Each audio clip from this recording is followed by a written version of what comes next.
The morning of August 15th, 1940, began with fog, dense, wet fog that clung to the cliffs of Dover and rolled across the English Channel like a grey blanket.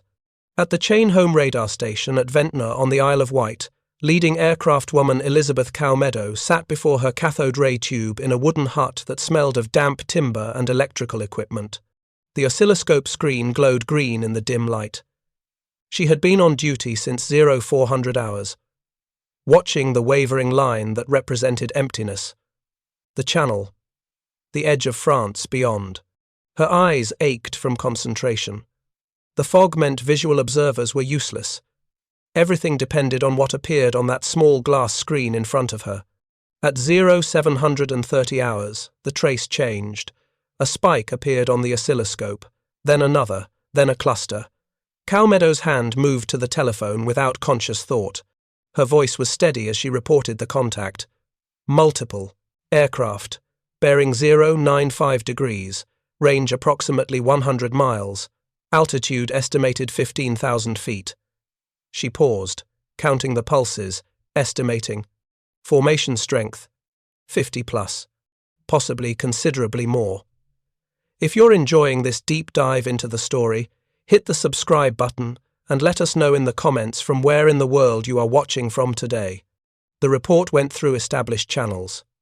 Filter room at Fighter Command Headquarters at Bentley Priory received it within seconds. Other chain home stations confirmed similar contacts. The picture emerged quickly. This was not a probe.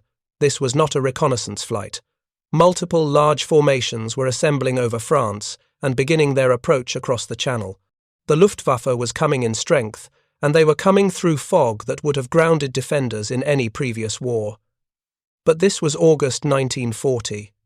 Britain had something no nation had ever possessed before. They had radar integrated into a complete air defense system.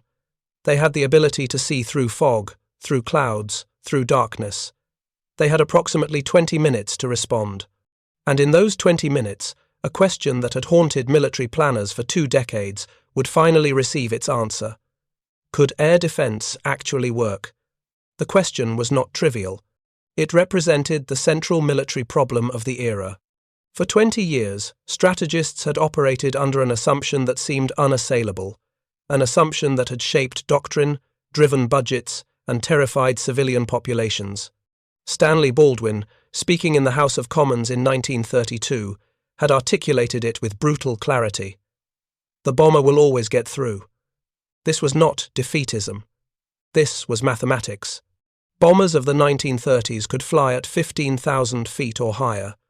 They could navigate by dead reckoning, requiring only compass, airspeed indicator, and basic maps. They could approach from any direction across hundreds of miles of open sky. Defenders, meanwhile, had to rely on visual observation or acoustic location. By the time spotters saw or heard approaching bombers, reported their location, and fighters managed to scramble and climb to altitude, the bombers would be over their targets. The arithmetic was pitiless. Defense required knowing where the enemy was and getting fighters there in time. Without early warning, without coordination, without some way to see beyond the horizon, air defense was impossible. Every exercise conducted in the 1930s confirmed this. Interception rates of 30% were considered excellent. Most defensive sorties returned, having never found the enemy. The sky was simply too vast, the warning time too short, the coordination too primitive. The belief that bombers were unstoppable emerged from the experience of the First World War and the technological realities of the interwar period. German, Gotha, and Zeppelin raids on London between 1915 and 1918 had demonstrated that aircraft could strike cities with impunity. British defences had been largely ineffective. Searchlights swept empty sky. Anti-aircraft guns fired blindly into darkness. Fighters scrambled too late or searched fruitlessly for bombers that had already dropped their loads and turned for home. The psychological impact was profound. Londoners sheltered in underground stations while bombs fell above. The government could do nothing but wait for the attacks to end. Military planners absorbed the lesson. Air power could reach anywhere. There was no front line in the sky. The interwar years reinforced this conclusion. Aircraft technology advanced rapidly. Bombers became faster, larger, capable of carrying heavier loads over longer distances. The RAF developed heavy bombers like the Vickers, Virginia, and later the Handley Page, Hayford, four-engined giants designed to carry bombs deep into enemy territory. The United States Army Air Corps built the Boeing B-17 Flying Fortress, a machine specifically designed to fight its way through enemy defenses and deliver its payload regardless of opposition. Germany, restricted by the Treaty of Versailles until 1935, began building its Luftwaffe with modern bombers like the Heinkel He 111 and the Dornier Do 17. These aircraft could fly faster than many fighters. They operated at altitudes that made interception difficult. They flew in formations that provided mutual defensive fire.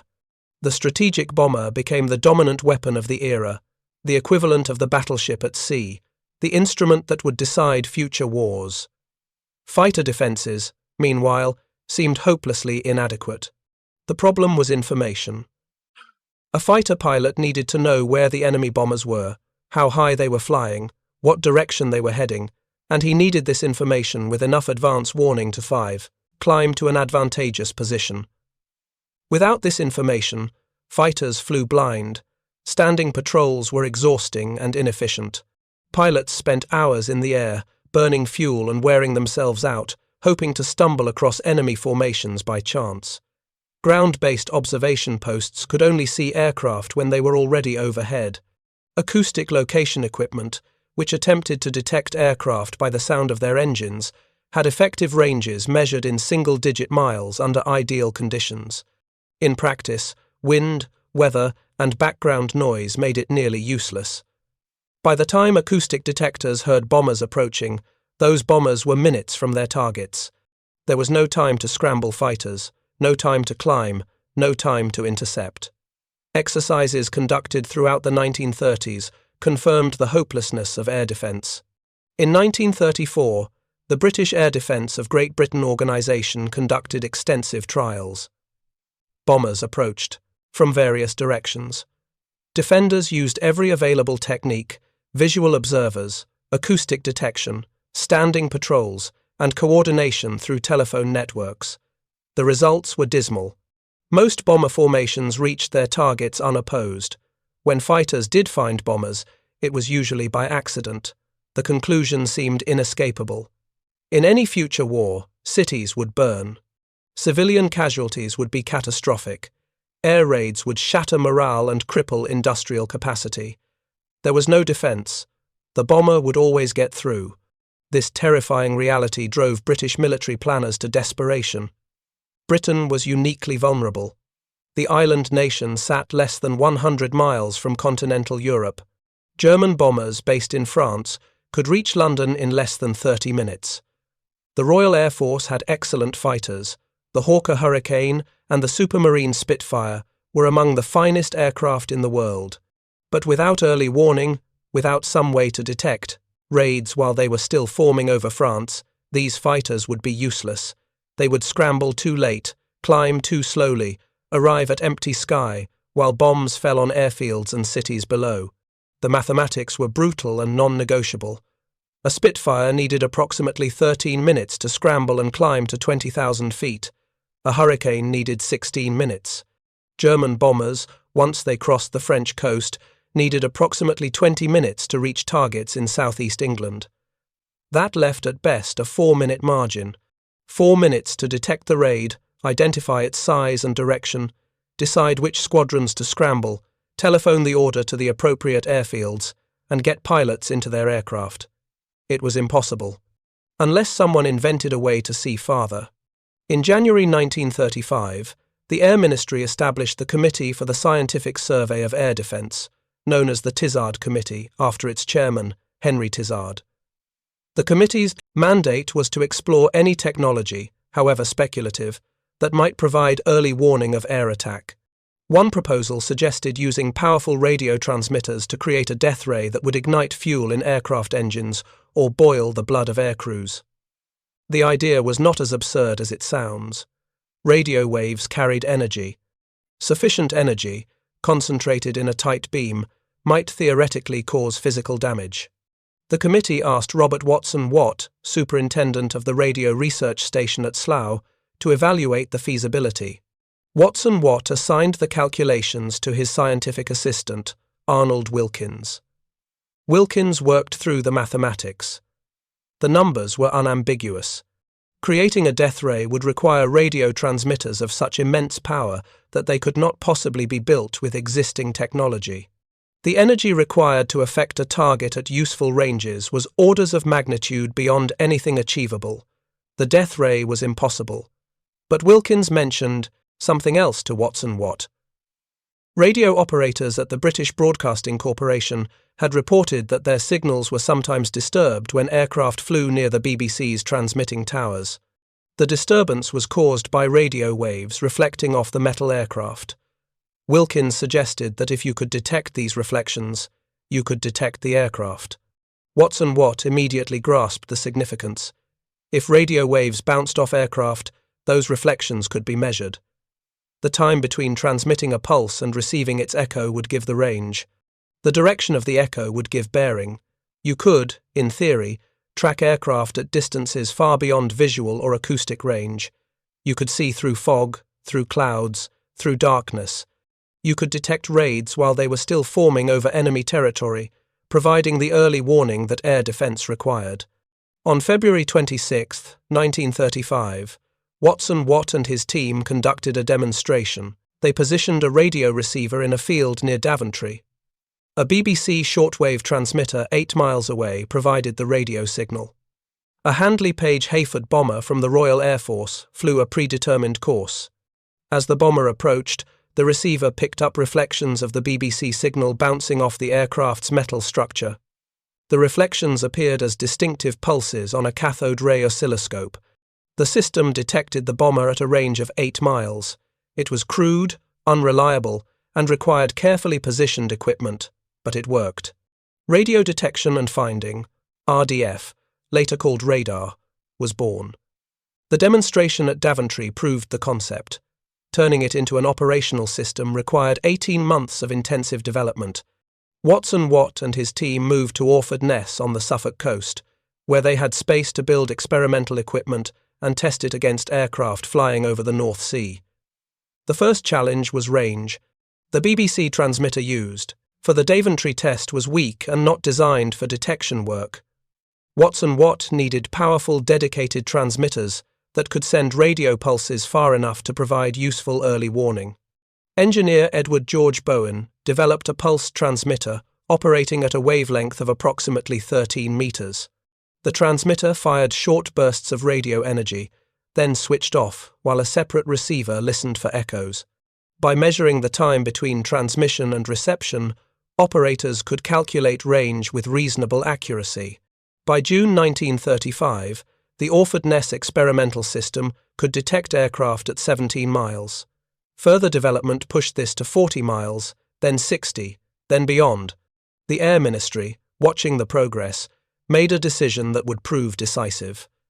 They committed to building a permanent chain of radar stations covering the approaches to London.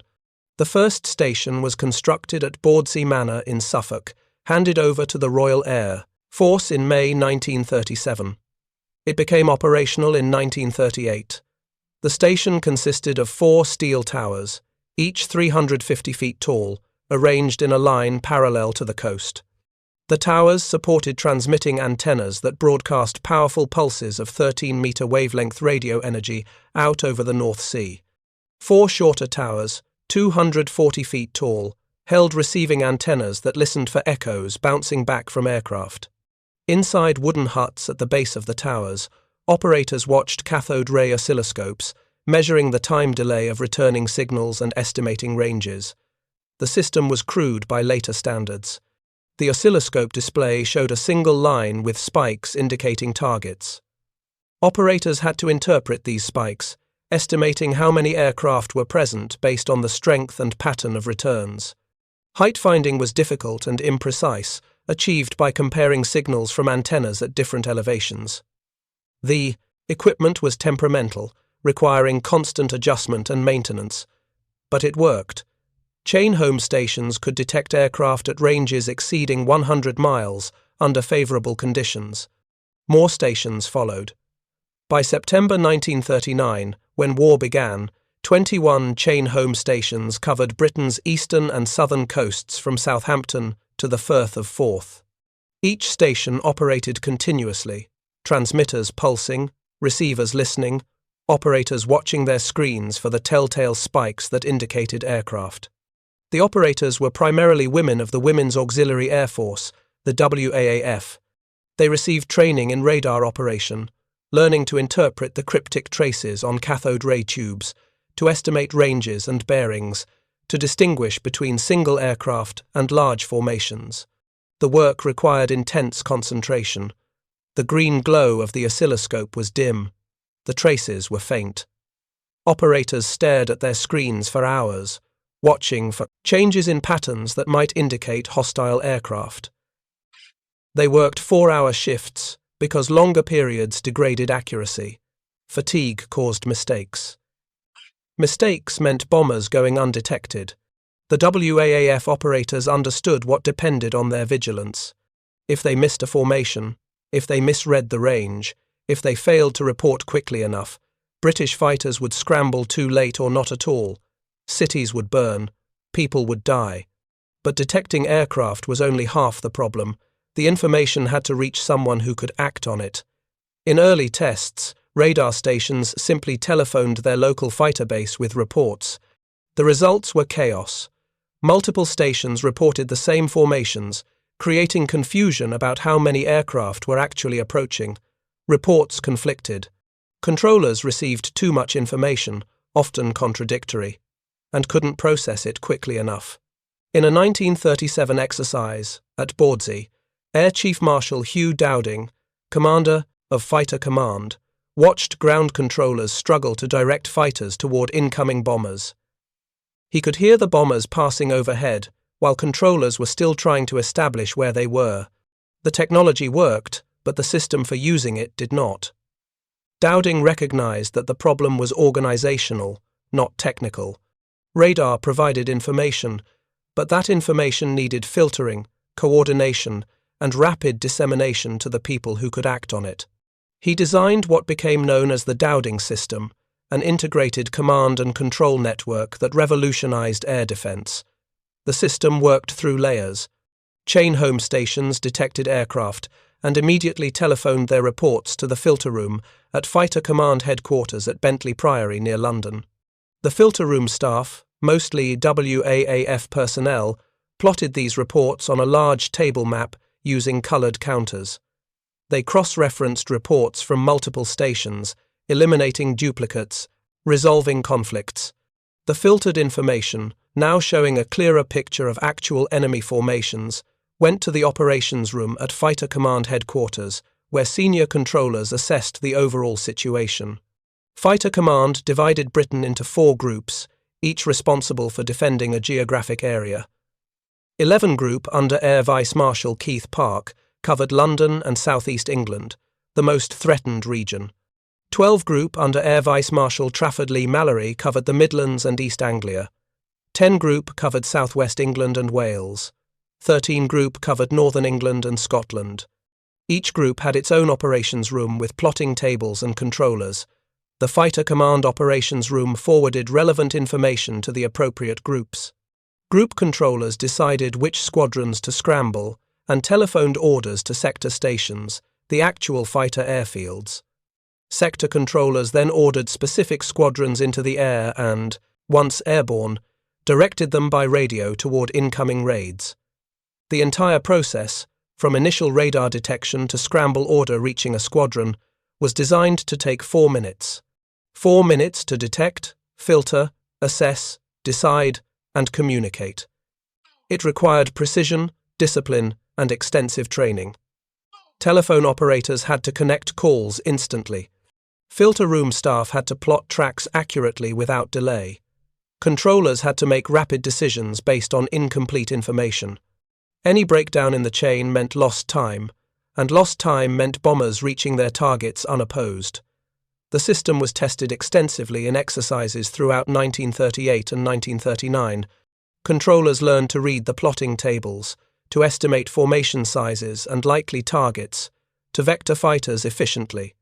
Pilots learned to trust radio instructions from controllers they couldn't see, to fly headings they were given without questioning, to accept that someone, watching a table map in an operations room miles away, had better information than they did from their cockpits. By July 1940, when the Battle of Britain began, the Dowding system was as ready as it would ever be. 22 chain-home stations covered the coast. Chain-home low stations, added in 1939, covered low-altitude approaches that regular chain-home missed. The Observer Corps, 30,000 civilian volunteers equipped with binoculars and telephone connections, tracked aircraft once they crossed the coast and disappeared from radar coverage. Filter rooms operated continuously. Group and sector operations rooms maintained 24-hour watches. Pilots waited at their airfields on various states of readiness, some sitting in their aircraft, some in crew rooms minutes away, ready to respond to the scramble bell. The system had never faced a real test. Exercises were one thing. Actual combat against a determined enemy was something else entirely. If you find this story engaging, please take a moment to subscribe and enable notifications. It helps us continue producing in-depth content like this. The Luftwaffe that assembled in France and the Low Countries in summer 1940 was the most powerful air force in the world. It had destroyed the Polish Air Force in September 1939, dominated the skies over Norway in April 1940, and supported the Wehrmacht's blitzkrieg through France in May and June. Reichsmarschall Hermann Göring commanded approximately 2,400 aircraft, including over 1,000 bombers, Heinkel-Hay 111s, Dornier Do-17s, and Junkers-Ju 88s, supported by roughly 1,000 fighters, primarily Messerschmitt Bf 100 PUs 9Es. The Luftwaffe had bases within minutes of the English coast. Its crews were experienced, confident, and led by commanders who had never faced defeat. The objective was clear: destroy the Royal Air Force, achieve air superiority, and prepare for Operation Sea Lion, the invasion of Britain. The Luftwaffe began probing attacks in early July, testing British defences, attacking Channel convoys, learning what opposition they would face. Chain-home detected these raids. Fighters scrambled. Interceptions occurred. The system worked, but these were small raids, exploratory missions. The real test came in August, when Göring committed his full strength. August 13th was designated Adlertag, Eagle Day, the beginning of the all-out assault. The Luftwaffe flew over 1,400 sorties. Chain-home detected the formations building over France. The filter room at Bentley Priory plotted them. Group controllers scrambled squadrons. Interceptions occurred throughout southern England. The Luftwaffe lost 45 aircraft. The RAF lost 13. The system had worked under heavy pressure, but Göring was unsatisfied. He wanted to overwhelm British defences with sheer numbers, to launch so many simultaneous raids that the RAF couldn't respond to them all. August 15th, 1940, was the day Göring tried. The Luftwaffe planned its largest operation of the war, an all-out assault from multiple directions designed to split British defences and punch through to critical targets. The main effort would come from Luftflotte 2 and 3 in France and Belgium, striking southern England with hundreds of bombers and fighters. But Göring also ordered Luftflotte 5 in Norway and Denmark to attack northern England simultaneously. British fighters, he reasoned, would be concentrated in the south defending London. The north would be vulnerable. If Luftflotte 5 could bomb airfields and industrial targets in Yorkshire and Northumberland, it would force the RAF to disperse its forces, weakening the defence of the south. The plan assumed the British couldn't see the northern attack coming. Luftflotte 5's route took it across the North Sea, over open water where visual observers were useless. The bombers would approach at high altitude. By the time British spotters detected them approaching the coast, they would be minutes from their targets. At 0700 hours, formations began assembling over Norway. 63 Heinkel, He 100, 11 bombers from Kampfgeschwader 26, formed up and headed west across the North Sea toward Newcastle.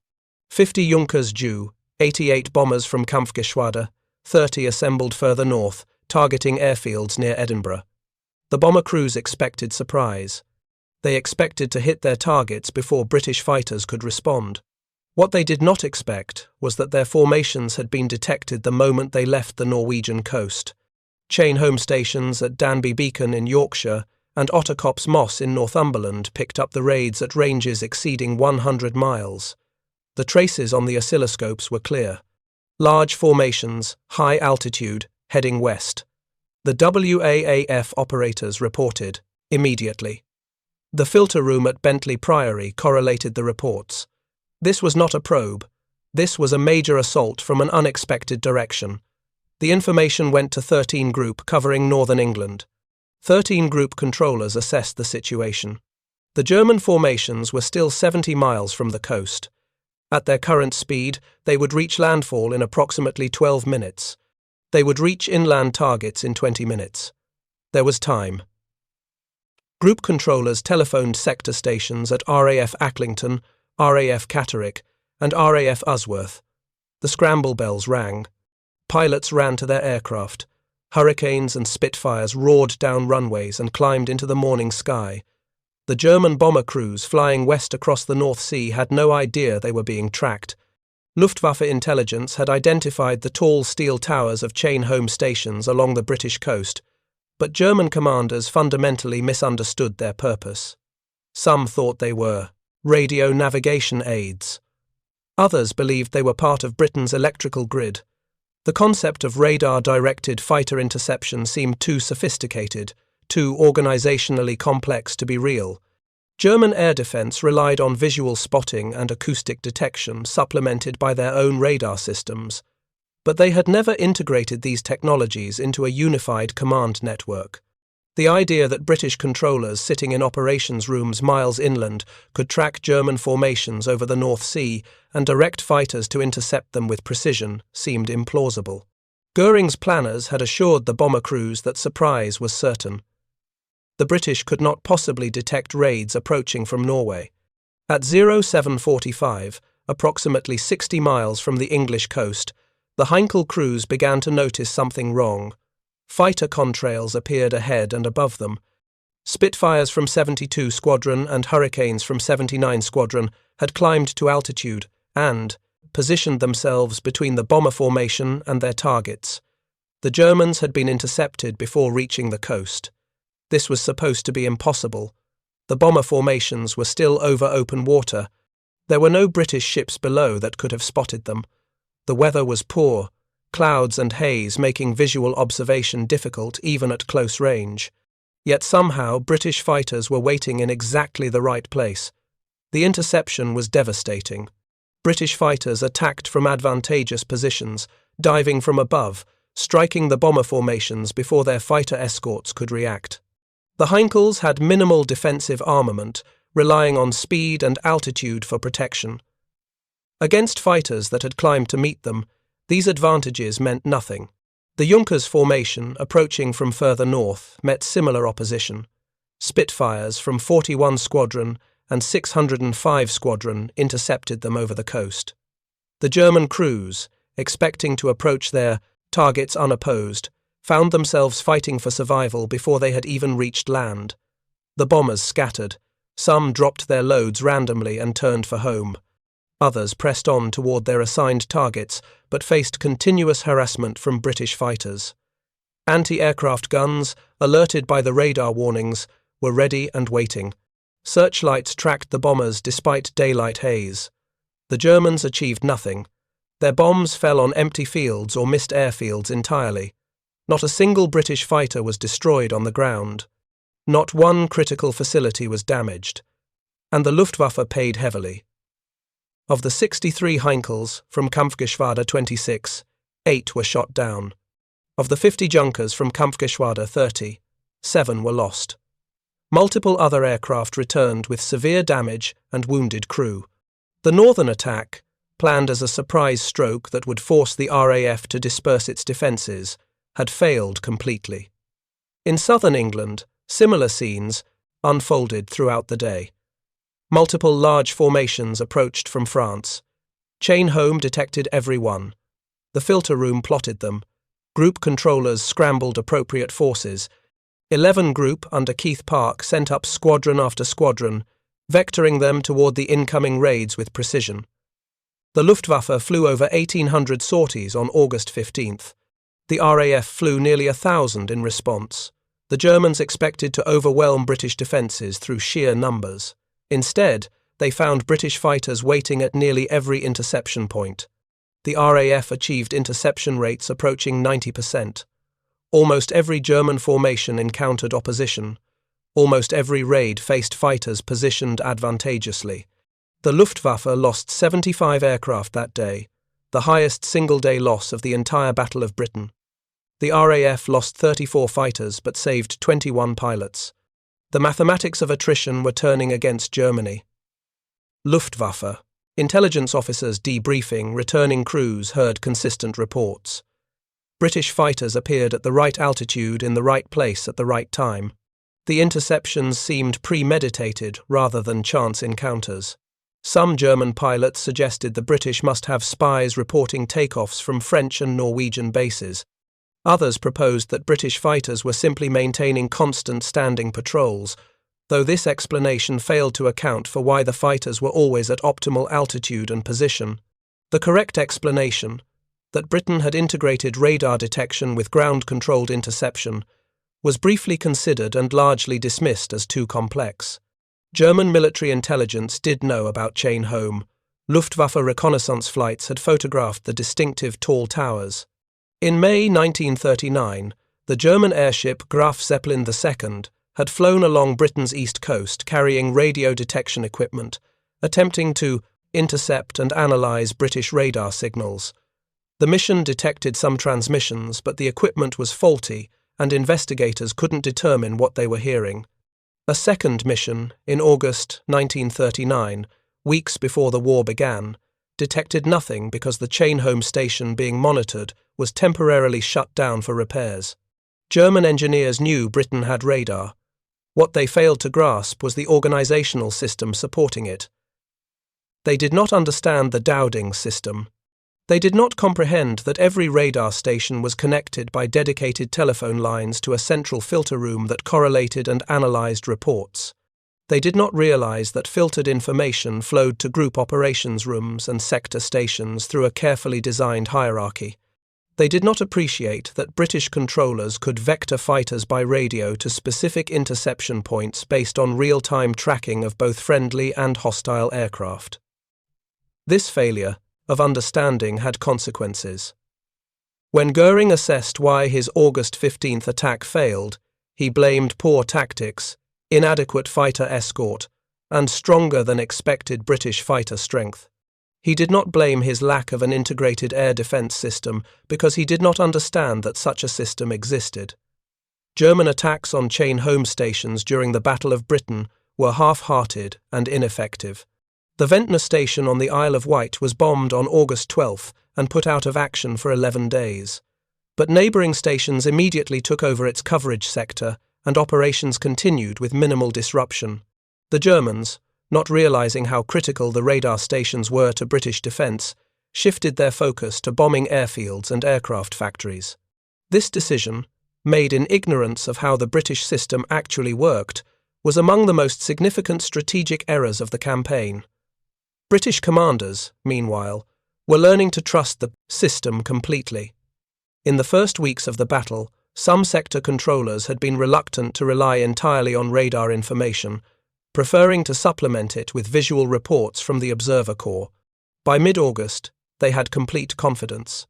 When radar showed a formation at a specific location, fighters scrambled immediately without waiting for visual confirmation. The speed of response improved. The 4 minutes from detection to scramble order became routine. Controllers became adept at reading the plotting tables, at estimating formation size and likely targets, at selecting which squadrons to commit and which to hold in reserve. The WAAF operators watching the cathode ray tubes understood that every spike they detected, every bearing they reported, every range they estimated, contributed directly to saving lives and winning battles. The psychological impact on both sides was profound but opposite. British pilots, initially uncertain whether this new technology would actually help them, came to depend on ground control absolutely. They trusted that when controllers vectored them to a specific location, enemy aircraft would be there. The confidence this provided was immense. Pilots knew they were not flying blind, not searching empty sky, hoping for chance encounters. Every sortie had purpose, every scramble had a target. The efficiency improved morale and reduced the psychological strain of combat. German pilots experienced the opposite. They felt hunted. British fighters seemed to appear from nowhere, always in advantageous positions. The sense that the enemy could see them while they remained blind was deeply unsettling.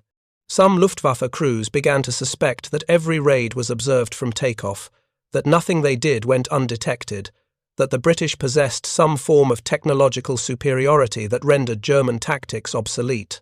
This suspicion was largely accurate. By September, the Battle of Britain's outcome was becoming clear.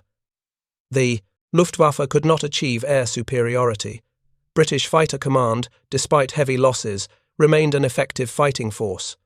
The Dowding system's ability to multiply the effectiveness of available fighters meant that Britain could sustain the battle indefinitely. Germany could not. The battle officially ended on October 31st, 1940. The Luftwaffe had lost over 1,700 aircraft. Fighter Command lost just over 900. But the comparison of aircraft losses understates the true disparity. Britain had achieved the impossible. They had proven that air defense could work. The bomber did not always get through. With radar detection, integrated command and control, and disciplined execution, defenders could intercept and destroy attacking bombers at sustainable exchange rates. The strategic implications transformed warfare. Every major combatant nation began developing radar-directed air defense systems. The technological revolution that began with Watson Watt's 1935 demonstration at Daventry spread worldwide. But technology alone was not the lesson. The Dowding system's true innovation was organizational. It demonstrated that information properly filtered, transmitted, and acted upon could multiply combat effectiveness beyond simple numerical superiority. Elizabeth Cowmeadow, the WAAF operator who detected that formation on August 15th, continued serving throughout the war. She never knew how many fighters her reports helped vector to successful interceptions, how many bomber raids she helped defeat, how many lives her vigilance saved. The work was routine, repetitive, exhausting. Hour after hour watching cathode ray tubes, reporting spikes, estimating ranges. The heroism was in the consistency, in maintaining concentration through exhaustion, in understanding that accuracy mattered more than drama. Thousands of WAAF operators performed similar duties at chain home stations around Britain. Their names do not appear in most histories of the Battle of Britain. The dramatic stories focus on fighter pilots, on dogfights, on individual acts of courage in aerial combat. But the pilots themselves understood. Without the women watching the radar screens, without the system that translated those observations into actionable information, courage and skill would not have been enough. The 4 minutes from detection to scramble became emblematic of how modern warfare had changed. Previous wars had been fought with information that was hours or days old. Commanders made decisions based on reconnaissance reports from yesterday or last week. They guessed at enemy positions and intentions. The Dowding system operated in something approaching real time. Information flowed from detection to decision to action in minutes.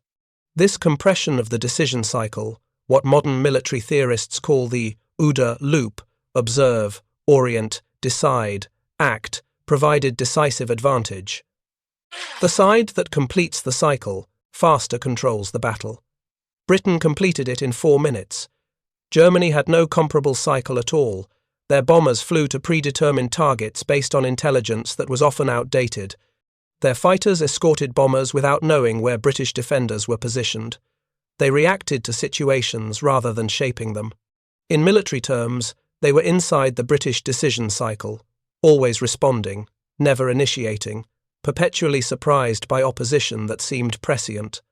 That morning of August 15th, when Elizabeth Cowmeadow watched her oscilloscope trace spike and reported multiple aircraft at 100 miles, She was participating in a revolution in military affairs, as significant as the introduction of gunpowder or the machine gun. Warfare had become an information contest as much as a physical one.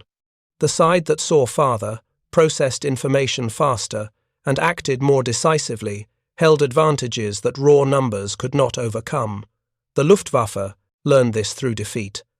They had more aircraft, more experienced crews, better fighter performance in some respects.